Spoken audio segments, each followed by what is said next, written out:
On April 2nd, 1968, famous actor Rock Hudson and 240 others walked out of the premiere of 2001: A Space Odyssey. The initial wave of reactions to 2001 were marked by puzzlement and confusion, with some critics and viewers denouncing Kubrick and Clark for being intentionally obscure and weird just for the sake of it.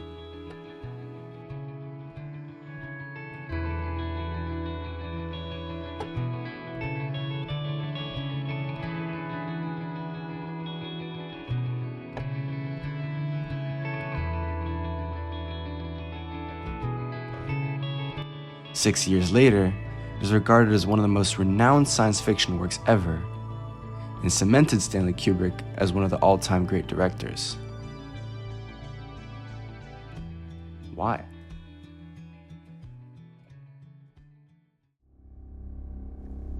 Chapter 1 opens up with a tribe of apes in prehistoric Africa. A strange black monolith mysteriously appears in their territory. After initial fear and confusion, the apes settle down and grow curious. And eventually, the leader touches the stone, followed by the others. Later, one of the apes is situated near a pile of bones, and has a vision of the monolith. He learns that he can use the bone as a weapon, and becomes enraged, hitting the other bones with his.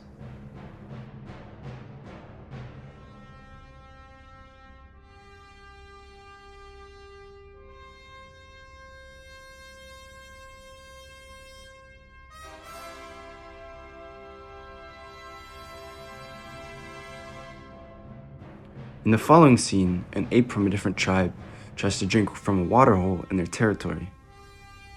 The ape from earlier attacks him with the same bone. And thus, man has found a new tool, using it to defeat its opponents. The scene is concluded by a shot of the bone being thrown into the air, which transitions into a space station traveling through the Earth's orbit, summarizing millions of years of human life and development in a single shot. This shot not only represents the evolution of man, but Kubrick also suggests that for evolution and progress to occur, there must be conflict. Ironically, the first real tool is used as a weapon. A bone is also an object obtained from the death of a living animal. This heavily implies the violent nature of human progress, as another living species had to die for man to obtain his tool and progress. After this fast forward into the future, civilization is now far more advanced. Mankind finds another monolith under the surface of the moon, which we now know to be the second one, and sends a group of astronauts to investigate. Kubrick illustrates how man has to relearn how to walk, eat baby food, and requires toilet training in outer space. And thus he makes the point that although man is master of Earth, he is a mere infant in the universe.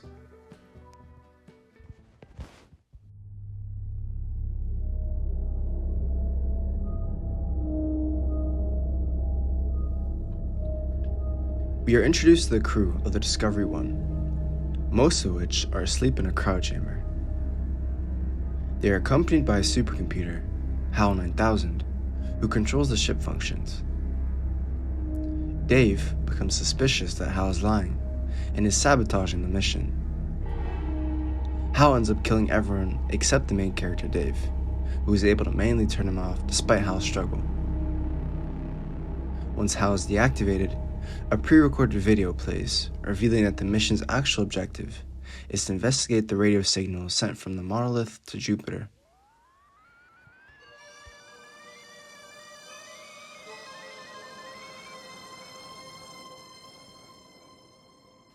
As Dave approaches the monolith, his spaceship is sucked into it, transporting it and Dave through time and space, possibly to the Firstborn's dimension, which is the name for the aliens who may supposedly have placed the monoliths and have been watching mankind.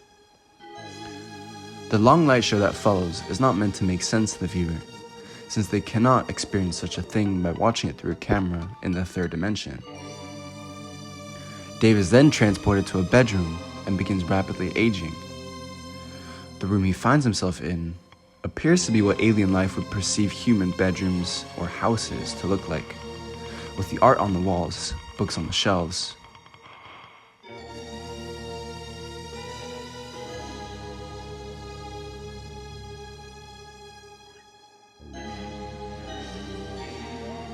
On the verge of his death, another monolith appears. When Dave tries to touch it, his body turns into a fetus, and the scene switches back to space as what we see the giant fetus floating next to Earth.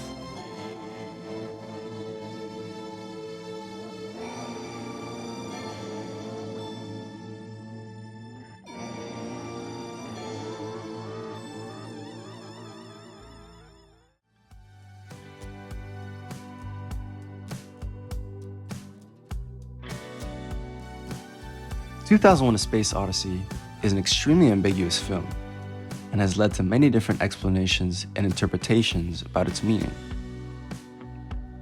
The ending of 2001 has been commonly read to mean that Dave Bowman's journey through what's called the Stargate triggered the next phase of humanity's evolution and sent him back to Earth as a newly transformed human, commonly called the Star Child,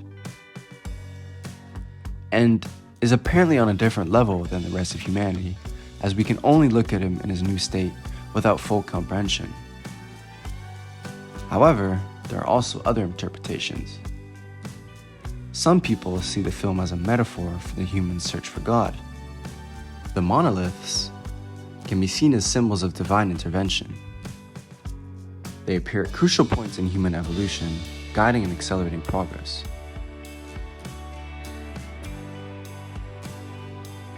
Their mysterious and otherworldly nature suggests a higher intelligence or divine force, pushing humanity towards a higher state of being.